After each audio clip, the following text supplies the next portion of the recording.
Salve pessoal, vamos lá. Vamos dar continuidade aí para o nosso material, tudo bem? A gente vai dar uma pequena pausa na parte de tecnologia e voltar um pouquinho para mecânica, tudo bem? Então, já que a gente vai voltar para mecânica, vamos dar uma olhadinha no que a gente já tem antes da gente entrar de verdade no nosso assunto novo, que é a tal da dinâmica impulsiva, tudo bem? Então, lá, primeira coisa, há muito tempo atrás, lá quando a gente ainda estava no primeiro médio, a gente falou sobre a ideia de cinemática, tudo bem? Então, o que tinha lá na cinemática? A gente tinha o conceito de posição, tempo, velocidade e aceleração, que eu falei lá na época que tinha a tal da cinemática. Olha, cinemática se preocupa em saber a posição do meu corpo ao longo do tempo, sem ter ideia nenhuma de o que faz ele entrar em movimento ou mesmo alterar esse movimento. Por quê? Quem se preocupa com a ideia de como esse movimento é alterado e por que ele é alterado é a tal da dinâmica. Dinâmica que tem as tais das três leis de Newton, tudo bem? E a gente viu que essas três leis descrevem direitinho por que o meu corpo tal não está em movimento, se esse movimento está sendo alterado, que é o quê? Inércia. O meu corpo tem a tendência de fazer o quê? Permanecer no estado que está. Que estado é esse? Estado de repouso, ou seja, velocidade igual a zero, ou mesmo estado de movimento retilíneo e uniforme, andando para frente sempre com velocidade constante. A gente viu que o quê? Para mudar essa condição eu preciso aplicar uma força. Essa força vai depender do tamanho do meu corpo e qual é essa mudança no meu movimento. Ou seja, depende da massa do meu corpo e da aceleração que eu quero colocar nele. Eu chamo isso de força.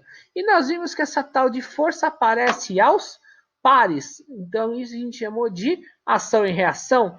Toda força tem uma reação. Se você está fazendo uma força empurrando um corpo para frente, ele te empurra, te levando para trás. Ou seja, essas forças têm a mesma direção, têm os sentidos opostos. Essas forças têm a mesma intensidade, têm a mesma origem. Tudo bem? Depois disso, a gente também trabalhou um pouquinho com a ideia do quê? A gente falou da ideia de energia. Essas energias são sempre constantes, a minha energia não aparece do nada, a minha energia não some do nada, elas são conservadas, tudo bem? E nós vimos que existe o tipo de energia cinética, ou seja, tudo que se movimenta carrega com ele uma certa quantidade de energia elástica. Toda vez que o meu corpo muda o seu formato, ele está armazenando uma certa quantidade de energia gravitacional. É por isso que as coisas caem.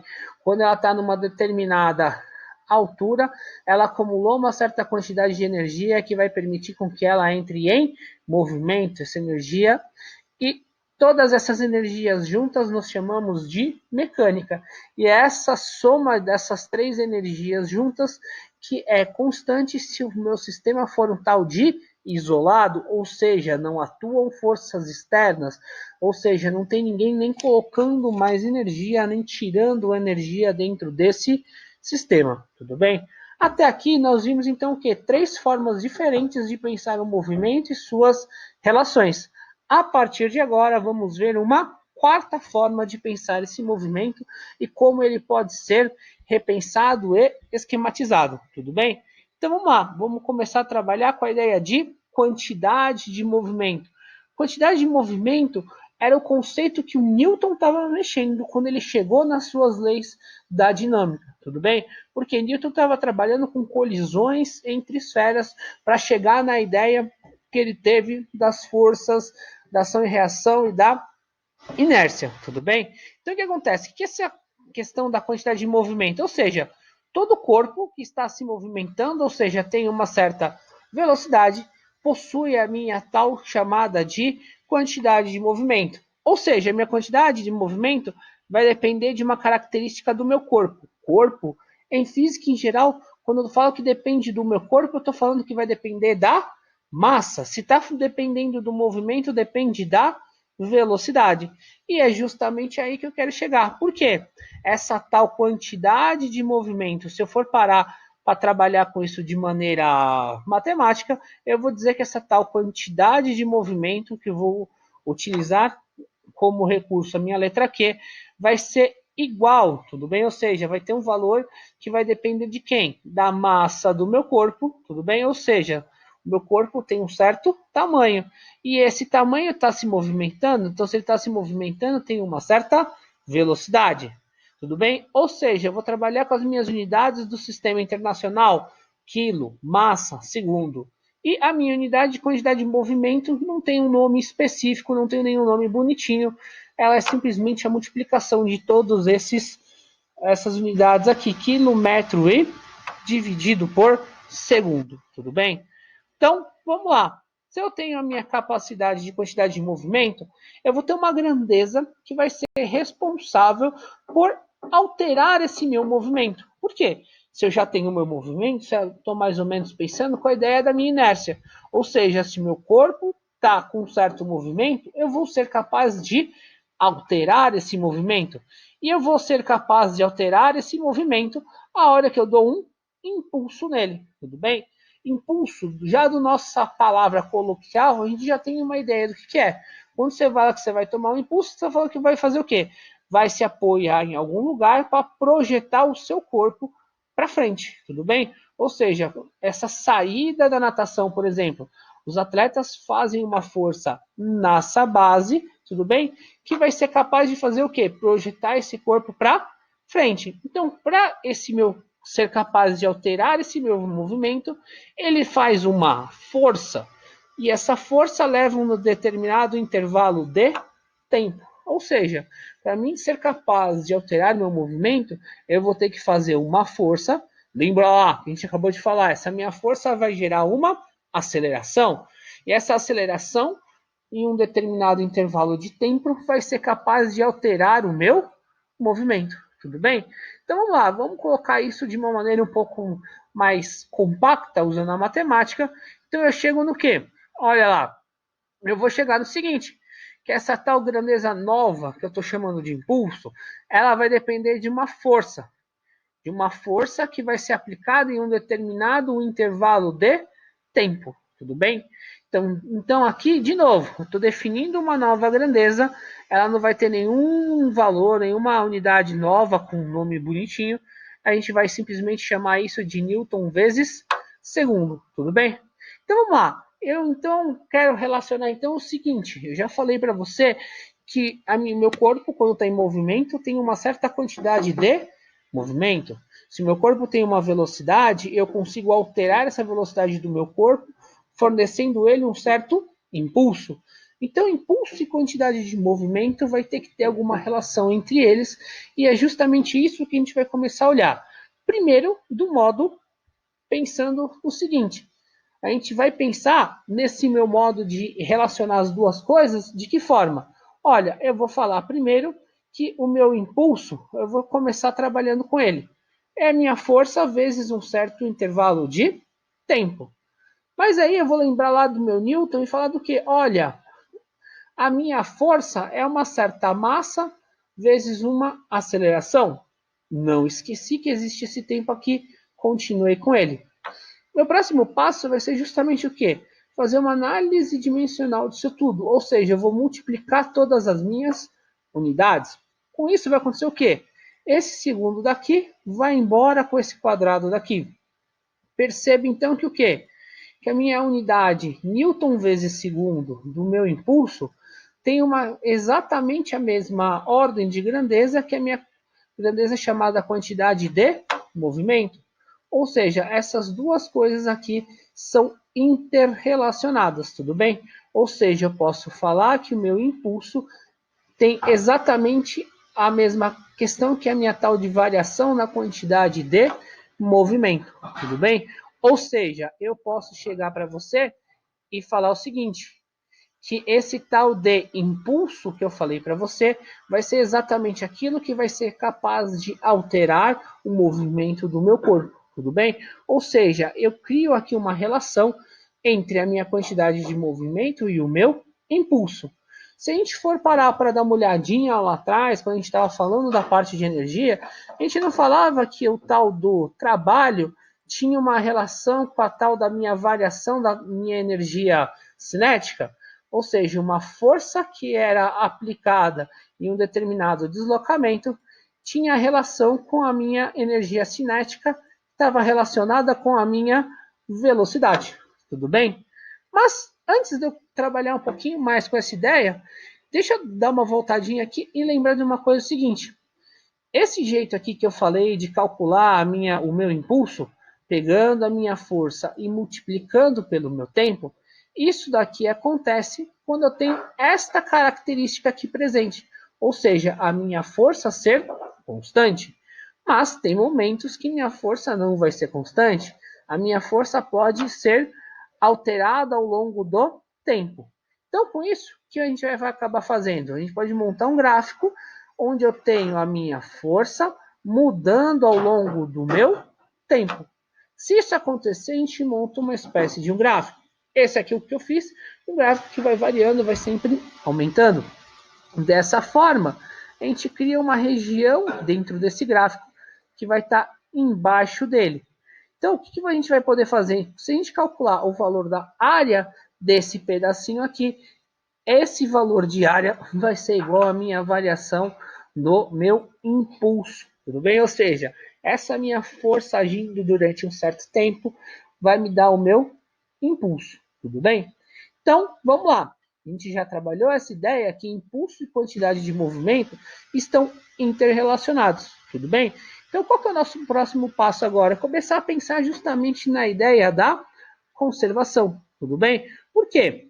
A minha conservação vai falar para mim o quê? Se eu tenho uma certa quantidade de movimento antes, essa minha quantidade de movimento vai ser igual à minha quantidade depois. Ou seja, eu estou pensando quando eu tenho o meu ΔQ igual a zero. Ou seja, isso daqui é quando o meu sistema é dito, que nem eu já tinha falado antes, tal do meu sistema isolado. Se eu tenho um sistema isolado, a minha variação de quantidade de movimento vai ser igual a zero. Ou seja, eu não tenho nenhuma força atuando dentro do meu sistema, mas eu posso ter vários corpos interagindo um com os outros, tudo bem?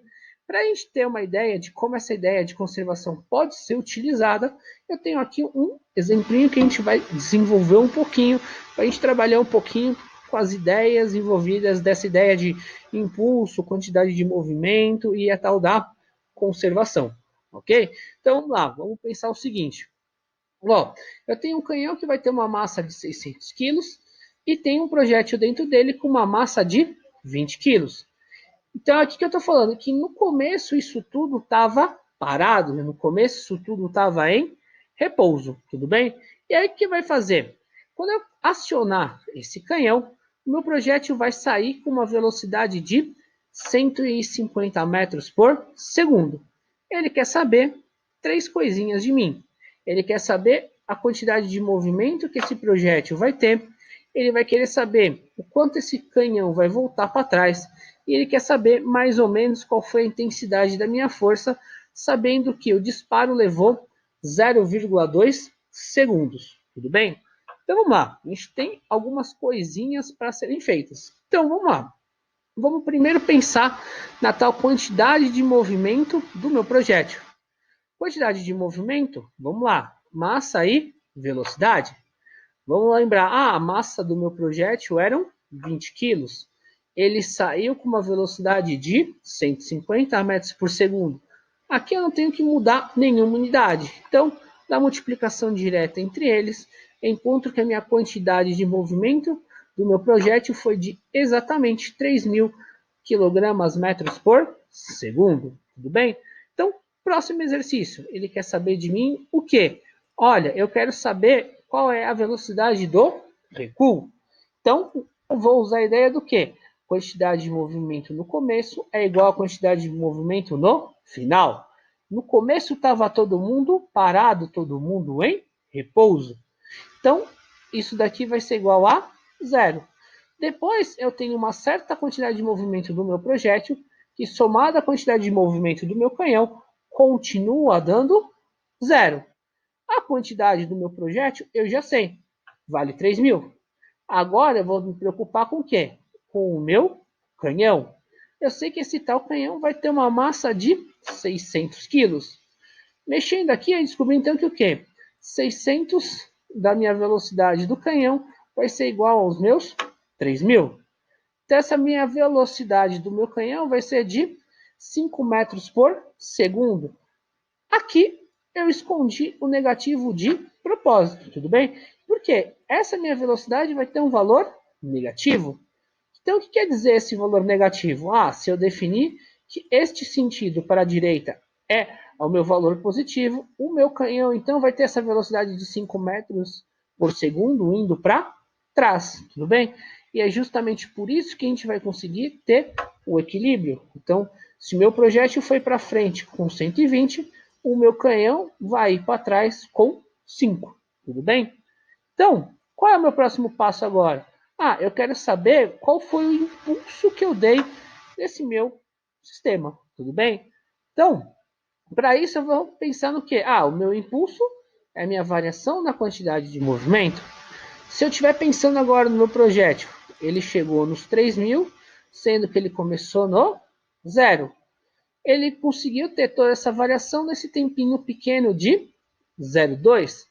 Fazendo a mágica bonitinha acontecer da matemática, eu vou chegar aqui o quê? Eu tenho uma força média, um valor aproximado para essa minha força de 15.000 newtons, tudo bem? Ou seja, durante 0,2 segundos, uma força de aproximadamente 15.000 newtons foi aplicada dentro desse meu projétil. Lembrando que o que não dá para saber a força realmente é constante, porque, olha, eu tenho um canhão que vai explodir e vai jogar alguma coisa para frente. Essa força aqui do meu canhão não vai ser constante ao longo desse disparo. Ela vai começar, vai aumentar, chegar no pico e diminuir. Mas eu posso aproximar isso para uma média. E essa média, no meu caso, foi de 15.000 newtons. Tudo bem? Então, com isso, a gente trabalhou um pouquinho com essa questão da minha quantidade de movimento. Então, vamos dar uma relembrada em tudo que a gente falou aqui. Primeira coisa, quantidade de movimento, todo o corpo, que está com uma certa velocidade, tem essa quantidade de movimento, basta multiplicar a velocidade pela massa. Se eu quero saber como eu vou alterar esse meu movimento, eu vou pensar então que o meu corpo vai ter uma força atuando em um certo intervalo de tempo. E essa força em um intervalo de tempo, eu chamo isso de impulso. Então, se o meu impulso é o que vai fazer mudar meu movimento, o meu impulso é exatamente igual à minha variação da quantidade de movimento. E com isso eu consigo trabalhar uma nova forma de pensar o meu movimento, utilizando a ideia direto de velocidade e força, tudo bem? Então com isso a gente chega aí no final dessa nossa aula. Então fica para vocês aí algumas atividades que vão estar indicadas direitinho lá na folha. Então até uma próxima, gente. Fui nessa. Tchau.